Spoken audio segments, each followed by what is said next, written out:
This week on Sport Fishing, we're back aboard the Sea Star fishing with Captain Joe. Left out of Oceanside, California a little while ago, and right now we're a little bit south of that, right on the beach. And the plan today is fish right along the kelp beds here and the reefs, looking for calico bass, sand bass. If we get lucky, maybe even a yellowtail or two. So stay tuned for this week's exciting episode of Sport Fishing. I'm Dan Hernandez and I live to fish. All right. I have been fishing along the Pacific coast my entire life. Oh! Let me bring you in the action and share with you some great fishing tips along the way.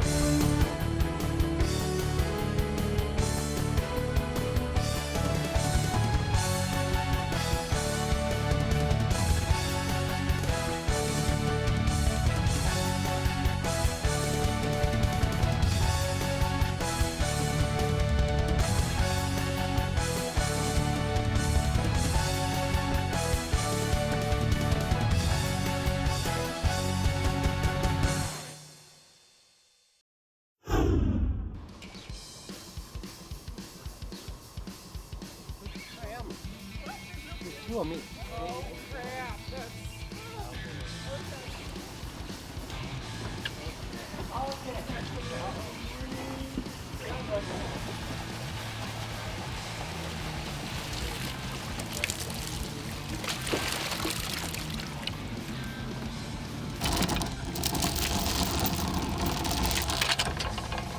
First calico on the boat. Looks like it could be a legal one. We're gonna check it out right now. Good job. Nice, Kevin. Little one. Yeah. Okay. Juveniles.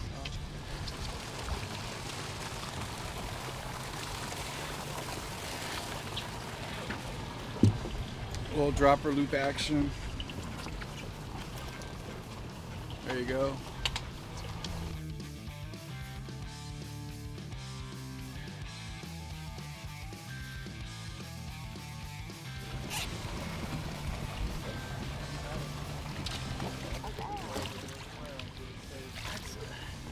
That's a close one there. Yeah. I don't know. Hold on to your line, please. We're just down the coast here from Oceanside, about 10 or 11 miles. We're fishing off of Beacons Beach, which is in Leucadia. And there's some kelp beds here that are submerged. The El Nino last year kind of took out the top canopy of the kelp, and so most of the kelp now is from the from the bottom up about 20 feet. And that's where these bass live. So that's what we're trying to do now, trying to fish the kelp bed and the rocky reef area and see if we get some more of these bass. Good job. Thank you, kelp, rock, everything else.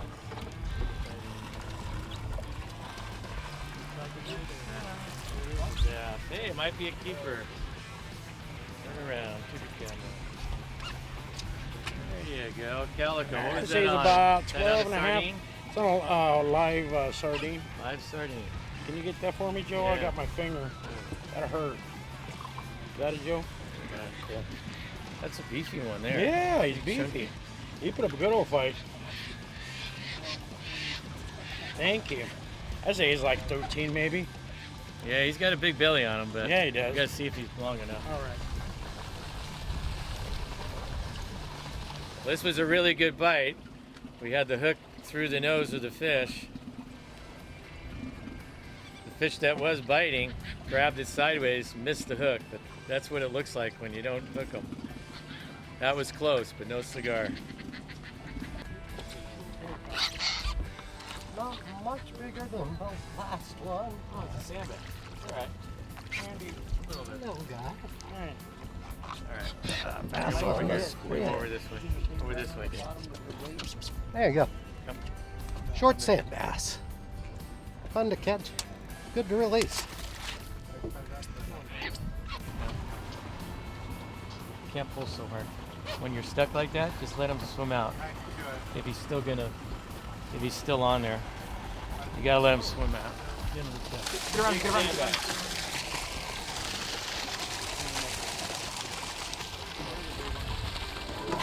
Yes. Okay, he's got the other fish on there coming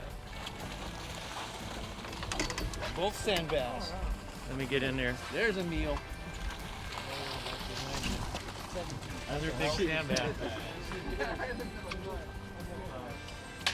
All right, sand bass to go with the calico bass.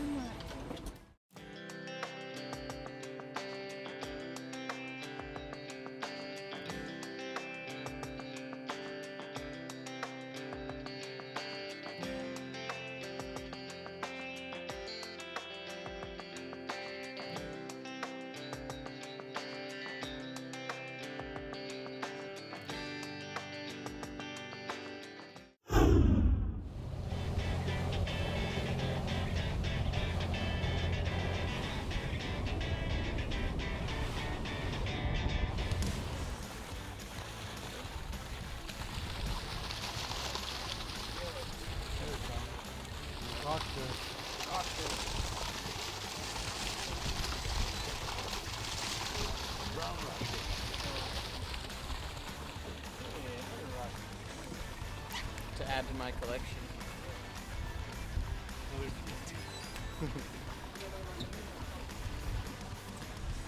Awesome. Not much of a fish there, but I'm gonna one on the Sea Star. See if I got this fish. Yeah, I think I got one. Using a live bait hook and a live sardine. Here it comes right here, a little calico bass. There we go. Not a monster by any means, but the fish are starting to bite. Our captain, Skipper Joe, just made a little move, and we're way farther south than we normally fish with them. So this calico is hooked kind of deep. See if I can just hook this, shake this hook out of him.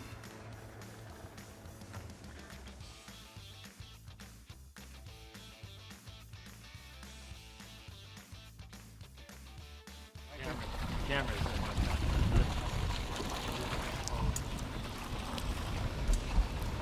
Okay. We'll unhook him here in a moment. Okay.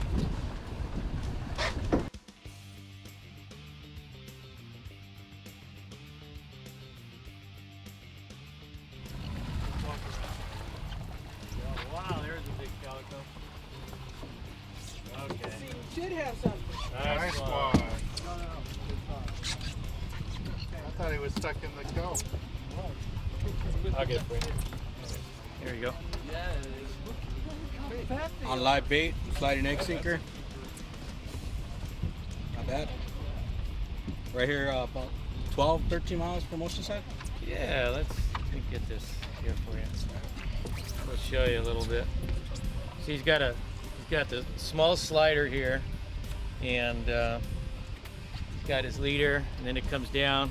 You can see where that fish took the bait all the way in there. So he really let him eat it a long time, which is good for a sardine. Now this is a nice, really quality bass. It's probably 15, no, it's more than that. It's probably 16 or 17 inches. It's a nice 3.5 pound bass, maybe a little bit bigger. We're gonna unhook him, and he's got a nice, got a 1-0 or 2-0 hook on there. That's what did it. Beautiful calico. I was just winding in my sardine to change the bait, and I got it toward the boat, and a fish came up and ate it out of the kelp. Here it comes. Little sand bass.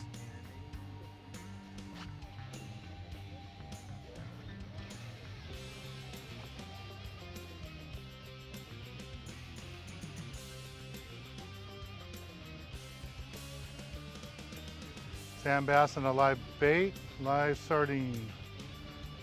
And there's my fish. Still not a legal fish, but different variety. Got a couple calicos, now I got a sand bass. Hopefully next one will be a legal one. But again, you can just see my mustad hook here. Using a live bait hook, little sinker with the live sardine, catching these fish.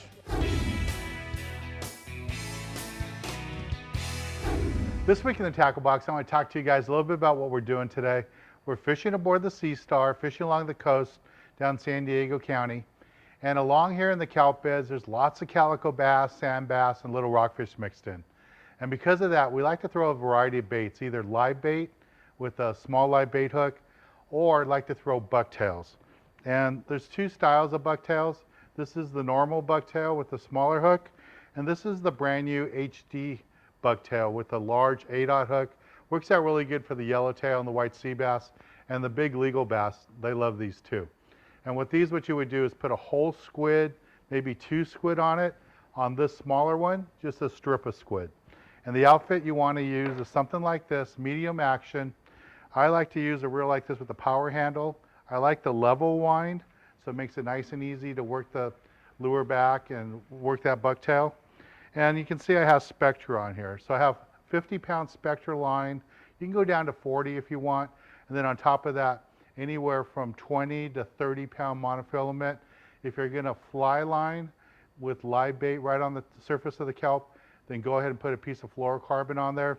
But for just working the straight bucktail toward the bottom, you don't need the fluorocarbon, just straight mono works out fine. And just the convenience of a small reel with a power handle works out really good. Nice action rod, California rod, works out really nice for this type of fishing. And this is the basic gear you need. Just want to work that bucktail right along the stringers of the kelp, cast it out there and just let it fall all the way down to the bottom. And with that squid on there, all that squid's going to do is when the fish bites it, they're going to hold on to it a second or two longer, giving you a chance to set the hook in the fish. All right, let's get back on the water and show you more exciting action right here on Sport Fishing. Big tree fish. Tree fish on the plastic. Looks like a shrimp. Gulp shrimp. Gulp shrimp. Yeah, kind of looks like a red crab too, either way. Yep, that's See, my goal. These are called tree rockfish. They're in the rockfish family. They're slow growers. They can grow up, they can live up to 35 years. But this is a good size one. Sometimes they call them this lipstick bass because they got these red lips. This one's gonna make a nice burrito. Yeah, sometimes. All right, good job. Thank you. Is that a sardine or a squid? Sardine. And a piece of kelp. You can see the kelp where you're stuck in the kelp. There you go. Wee-hee! Little tree fish. Can you keep them? Yeah, let them swim. All right, there you go. Squid on the bottom, sheep's head. This one's about 13 inches. We measure them. Legal size is 12, so that's a good one. I want to show you though. Yeah. See those teeth on the sheep's head? Those choppers. We have them up on top and on the bottom. They eat clams and crabs, lobsters, shrimp, crustaceans. That's why they got those big teeth. Okay, it's gonna make fine eating though, right? Yeah. Yeah, nice little sheep's head. Yeah, good. Nice street fish there, that's a good one. Quite a variety of fish here on this reef. Rockfish, sugar bass, Johnny bass, sheep's head, calico bass. Andrew just caught a sheep's head. Now he dropped down and he caught a second one. How about that? That's pretty good luck, right? All right, we're gonna check this one out. Drop loop, squid, little torpedo sinker. Almost bit me. Thank you very much. Here we go. Just gotta watch out for these teeth, right? When you go to unhook them. They got a really hard mouth. That's probably gonna be an inch over. That's a nice fish right there. That's gonna be good eating. Stay tuned, we'll be right back. Michael, try to get different angles, right? So, there you go. Move around. Oh, I got somebody else's rig. The other way, Jim. Oh.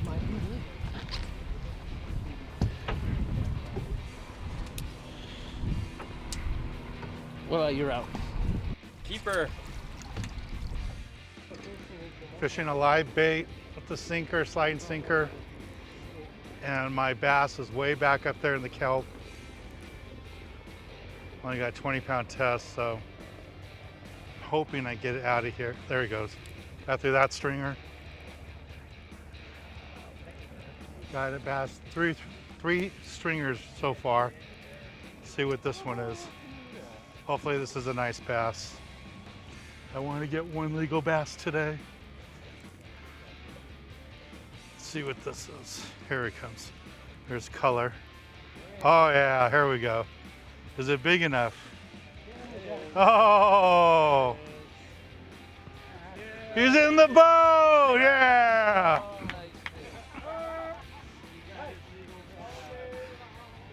For a guy that's caught 2 10-pounders in his life, this one feels like it's a 25-pounder. I've worked so hard to catch this legal bass today. It's really cool. All right, we're gonna take a little break from the action here aboard the Sea Star and take a break from the action, and let's go to the galley and show you how to cook up one of these delicious fish we're catching today.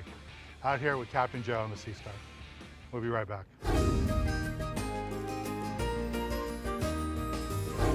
This week in the galley, we're in Cerritos, California at Pier 76. Standing next to me is Chris, the owner. Hey, Chris. Hi, Dan. And in the past, we've done cooking segments with Chris, and you guys have told us how much you enjoyed them, so we're back here again to be with Chris. And what do you have in store for us, Chris? Today is going to be the ultimate utilization if you just weren't hammering the yellowtail or you weren't getting it. And if it just shut down offshore and you went to the island to, you know, get something on the boat and get something home to eat, rockfish. Yeah, you can always catch a whitefish. You can always, red. exactly, and whitefish is a beautiful fish. So this is the opportunity to take advantage of when you do come home with rockfish, and you're like, what do I do with this rockfish? And you might have 3 really nice sized rockfish, and they're great eating, but this is also another way to showcase rockfish. All right, so what do you have in store? We're gonna do a rockfish sandwich. Cool. So really simple components. I think one of the most important components to a good sandwich is obviously a good piece of fish, but a great piece of bread. We use a brioche bread. It's made with butter, super soft, tons of flavor, not too dry, and it's not your Pullman bread where it's just kind of like white. This is the king of breads when it comes for sandwiches. So Dan, I know we've done a couple episodes in the past and just want to reiterate when it comes to fish, usually with most proteins as well, but especially with a delicate piece of fish, use the hottest part of the grill that you can find. We all have hot spots on our grills at home and we all know where they are, but very important. And then we'll place it right there and not touch it. I take a little lemon aioli. It's pretty important to help create that flavor of caramelization on the bread. Now, unlike the fish, we are going to go for more of the lower heat on the grill. So, just want to reiterate, Dan, sometimes it's kind of non-intuitive that the hottest part of the grill is where you would put the fish because you think it's going to stick or burn or so on and so forth. Not true. This has probably been here for about 2 minutes. Haven't touched it. It will tell us when it's ready to come off, and one of the really important techniques to find out if it's ready to be picked up, using a long spatula, I kind of just touch it. Oh, well, you know, it's not ready. And if it's not ready, don't force it. All right, it looks like our fish is done. We've got a nice brownness. It's not black. Got it touched, seasoned it slightly. So now we're gonna get the sandwich ready. I mean, I'll just take a little bit of an ode to Carl's Jr. If it's not all over the place, it shouldn't be in your face or something like that, right? And then we have just a little bit of lettuce, a little of tomato. Well, Chris, this looks really good, man. I gotta Thank try you. it out. Be careful, it might be a little hot. Yeah, I'm sure it is.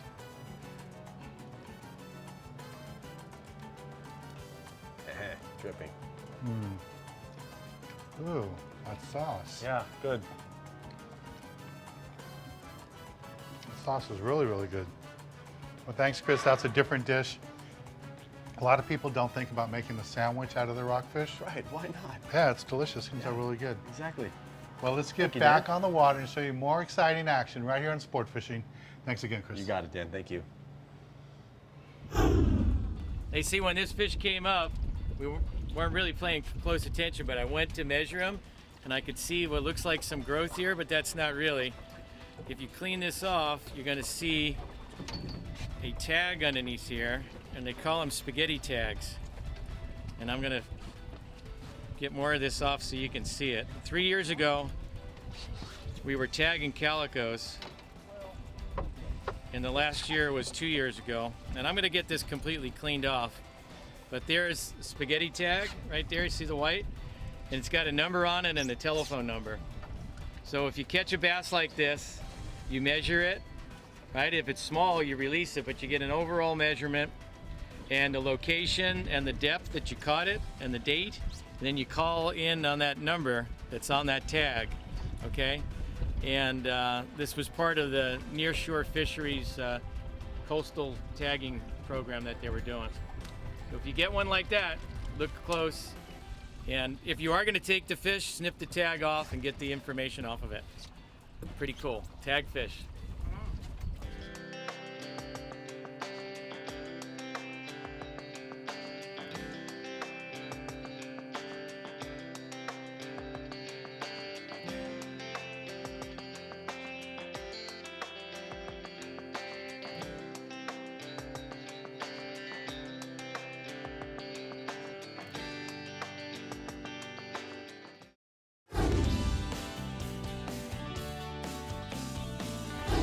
For this week's tip of the week, I'm going to talk to you a little bit about what happened today at Trip on the Sea Star. A lot of the fish today were taken on live bait, live sardines. And you never know what size sardines or what size live bait you're going to have, so you have to have a selection of hooks. That's why in my tackle box I always carry a wide selection, a tray like this. So I have everything for small anchovies, large squid, big mackerel. Just have a big selection of hooks. These are all mustad live bait hooks. And then I have the big monster mustad hooks, just in case there's a billfish or something big that I need to throw a live mackerel or something at. So that's this week's tip. You never know what's gonna be the bait situation, especially early in the season like we are right now. You gotta bring a wide selection of hooks. Can't come out here with just one package, hoping you're gonna have anchovies, or one package, hoping you have big sardines or mackerel for bait. Selection of hooks will help you catch fish. I want to thank Captain Joe and the whole crew of the Sea Star. I'm Dan Hernandez, hoping you enjoyed this week's episode of Sport Fishing, and I hope you join us again next week as we go looking for more of the best in sport fishing.